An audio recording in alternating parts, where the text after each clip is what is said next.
Assalamualaikum warahmatullahi wabarakatuh. Saya Sapitri dari Unit 4 semester 7. Tugas saya di sini untuk membedah dan mereview artikel dari Rohayu yang berjudul Peristiwa Iptek dalam Kehidupan Sehari-hari. Nah, menurut saya artikelnya sudah bagus. Nah, di sini mungkin saya akan sedikit mengomentari di pendahuluan.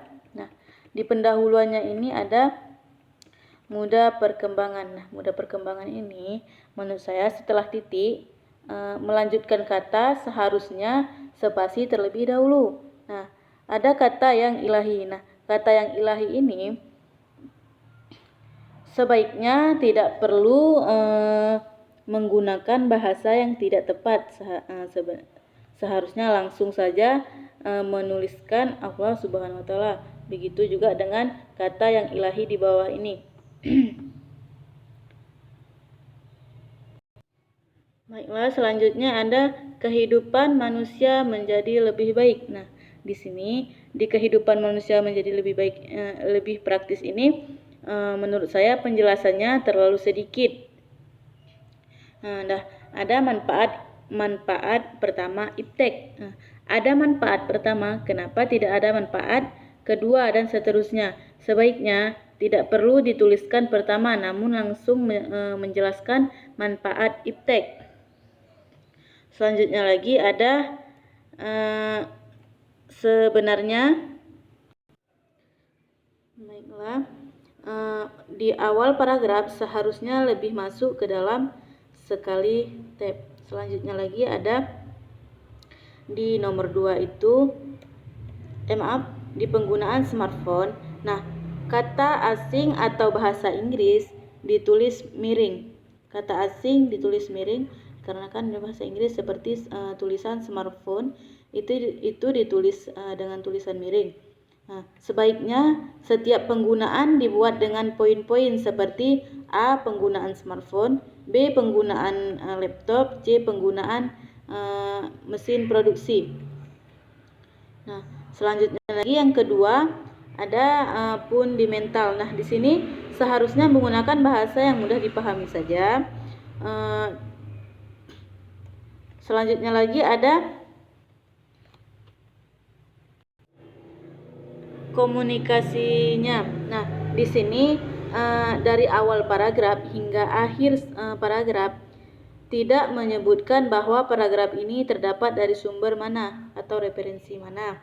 Nah, selanjutnya di sini saya menambahkan sedikit manfaat iptek secara umum dalam kehidupan sehari-hari. Yang pertama ada memudahkan komunikasi. Yang kedua, mempermudah pekerjaan yang dilakukan oleh manusia. Yang ketiga, ada waktu yang digunakan lebih efisien. Yang keempat, dapat membantu manusia dalam meningkatkan dan memanfaatkan sumber energi baru yang berguna untuk kelangsungan hidup manusia.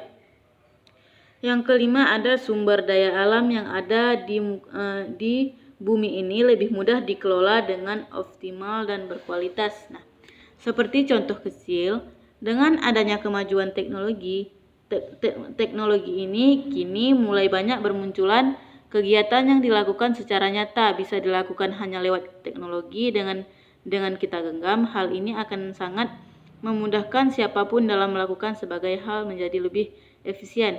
Ini membuktikan bahwa manfaat IT sangat bekerja bagi kehidupan manusia. Contohnya pada bidang informasi dan komunikasi. Yang pertama itu dalam mendapatkan informasi akan jauh lebih cepat, akurat, dan tepat. Nah, yang kedua ada mempermudah komunikasi manusia dengan kerabat meski berada pada jarak yang jauh. Yang ketiga ada mendapat layanan perbankan dengan sangat mudah. Nah, selanjutnya ada bidang ekonomi dan industri. Bidang ekonomi dan industri. Yang pertama, ekonomi mengalami pertumbuhan yang tinggi. Yang kedua, meningkatkan produktivitas dalam dunia industri. Yang ketiga, terjadinya daya saing yang tinggi dalam dunia pekerjaan yang akan memicu para pekerja untuk memperluas wawasan dan keahlian mereka. Selanjutnya ada bidang sosial dan budaya. Yang pertama, menimbulkan perbedaan kepribadian pria dan wanita Sebagai salah satu contoh terjadinya perbedaan kepribadian, yaitu telah banyak wanita saat ini melakukan pekerjaan yang dahulunya dikerjakan oleh laki-laki. Yang kedua, dapat meningkatkan rasa percaya diri. Sebuah negara akan memiliki rasa percaya diri dan ketahanan yang tinggi terhadap negara-negara lain. Selanjutnya ada bidang pendidikan. Yang pertama, munculnya media massa elektronik. Yang kedua, munculnya berbagai macam metode pembelajaran. Yang ketiga, memudahkan sistem pembelajaran. Yang keempat, mempermudah dalam mengelola data.